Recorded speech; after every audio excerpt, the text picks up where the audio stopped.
लोकसभा में नेता प्रतिपक्ष राहुल गांधी ने बहुजन समाज पार्टी के अध्यक्ष मायावती को लेकर बड़ा खुलासा किया। राहुल ने कहा कि लोकसभा चुनाव से पहले मायावती को इंडिया गठबंधन में शामिल होने का निमंत्रण दिया गया था, लेकिन वो नहीं आई। राहुल ने जोर देकर कहा कि कांग्रेस, सपा और बसपा मिलकर लड़ते तो बीजेपी हार जाती।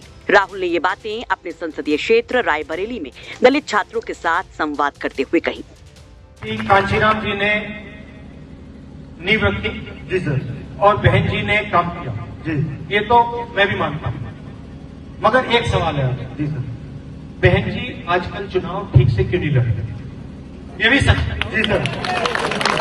अब चाहते थे हो गया कि बहन जी बीजेपी के विरोध में हमारे साथ लड़े जी सर, ये बात नहीं है, मगर मायावती जी किसी न किसी कारण नहीं लड़ी, ईडी के डर से। तो ये भी मतलब हमें तो काफी दुख लगा, क्योंकि अगर तीनों पार्टियां एक साथ हो जाती तो बीजेपी कभी नहीं जीत सकती। लोकसभा चुनाव से पहले इस बात को लेकर कयास लगते रहे कि इंडिया गठबंधन में मायावती को शामिल करने के लिए बैक चैनल से कोशिशें हो रही हैं, लेकिन राहुल गांधी ने पहली बार आधिकारिक तौर से इस बात को स्वीकारा है कि मायावती को साथ आने का प्रस्ताव दिया गया था, लेकिन इस प्रस्ताव को मायावती ने ठुकरा दिया।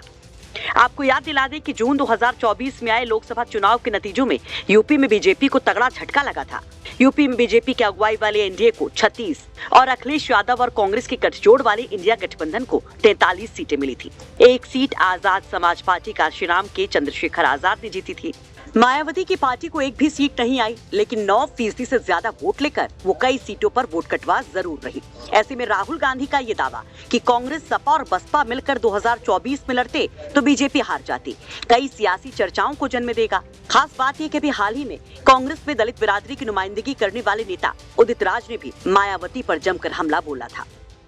पूरा बहुजन समाज आंदोलन देखा जाए तो उसके दो भाग हैं। एक भाग यह है कि सामाजिक आंदोलन जो कांशीराम जी ने बनाया, दूसरा भाग जिसका नेतृत्व मायावती जी कर रहे हैं, राजनीतिक भाग, उसका बीजेपीकरण हो गया। तो बीजेपीकरण हो गया है तो आप क्या कर रहे हैं? दलित समाज को मैंने कहा और जो सामाजिक न्याय कि भैया इनका साथ छोड़ो, इनको खत्म करो, इनका नेतृत्व खत्म करो। कहने का मतलब इनका नेतृत्व खत्म करो। हालांकि उदित राज इसे निजी बयान ही बता रहे हैं, लेकिन राहुल गांधी के ताजा बयान के बाद इसे कांग्रेस आलाकमान की रजामंदी से जोड़कर देखा जाएगा।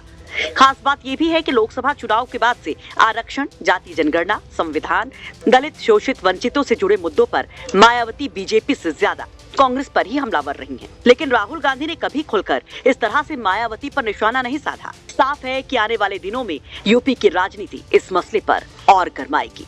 ब्यूरो रिपोर्ट, यूपी तक।